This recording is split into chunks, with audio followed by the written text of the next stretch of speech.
Hello दोस्तों, तो आप सब कैसे हो। आशा करता हूँ कि आप सब ठीक होंगे। लवली एग्जाम टेस्ट में आपका बहुत बहुत स्वागत है। जैसे कि हम आज दिल्ली सल्तनत के बहुत इम्पोर्टेंट प्रश्न लेकर आए हैं। चलिए इसे सॉल्व करते हैं और आप भी इसे सॉल्व करिए और अपने आप को आंकलन करिए कि हाँ, क्या मैं यह प्रश्न जानता हूँ कि नहीं जानता हूँ।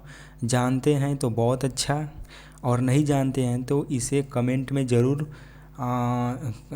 कमेंट में नहीं, इसे नोट करें और याद कर लें, क्योंकि यह वनडे एग्ज़ाम के लिए बहुत इम्पोर्टेंट है।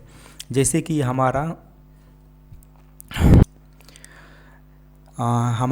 पहला प्रश्न है कि दिल्ली सल्तनत के शासकों के वंश को सही क्रम में व्यवस्थित करें।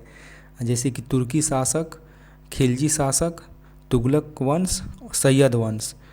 तो जैसे ऑप्शन है 1 3 2 4 और 2 3 4 1, और सी है 1 2 3 4 और डी है 4 1 3 2। तो बताइए इसका कौन सा आंसर सही होगा। जैसे कि तुर्की शासक, खिलजी शासक, तुगलक वंश, सैयद वंश, इसका अनुक्रम क्या होगा। तो इसका सही ऑप्शन होगा सी, यानी 1 2 3 4। तुर्की शासक सबसे पहले, और दूसरे पर खिलजी शासक, तीसरे पर तुगलक वंश और चौथे पर सैयद वंश। जो तुर्की शासक था, यानी जो तुर्की शासक थे 1206 से और 1290 तक इन्होंने दिल्ली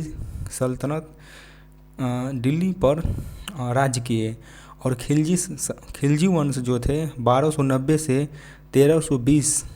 और एक और यहाँ पे महत्व जानकारी यह है कि सबसे कम समय तक शासन किनका रहा, तो खिलजी वंश का। और तुगलक वंश का 1320 से 1414 तक रहा। सैयद वंश जो है वो 1414 से 1451 तक इन्होंने शासन किया। तो जो ये टाइम दिया गया है इसको बहुत अच्छी तरह से याद कर लें, क्योंकि एग्जाम में टाइम पूछ लेता है। अगला हमारा प्रश्न है कि दिल्ली सल्तनत के अंतर्गत गैरीसन शहर का निर्माण किसके लिए किया जाता था। जो गैरीसन शहर था दिल्ली सल्तनत में बना था, वह किसके लिए प्रयोग किया जाता था या किसके लिए बनाया गया था। जैसे ए, कैदियों एवं दासों को रखने के लिए, रक्षक सैनिकों की टुकड़ी के रहने के लिए बने मजबूत किले, और विदेशी व्यापारों के रहने, खाने पीने एवं मनोरंजन के लिए, और डी है राजस्व विभाग के रूप में प्राप्त अनाज को इकट्ठा करने के लिए। बताइए इसका कौन सा आंसर सही होगा। तो इसका सही आंसर होगा बी, यानी जो रक्षक सैनिकों की जो टुकड़ी थी उनको रहने के लिए मजबूत किले का बंद शहर, यानी वही गैरीसियन शहर का प्रयोग किया गया था। जो दिल्ली सल्तनत में जैसे कि नमाज के दौरान मुसलमान मक्का की तरफ मुंह करके खड़ा होते हैं, मक्का की ओर दिशा को क्या कहते हैं।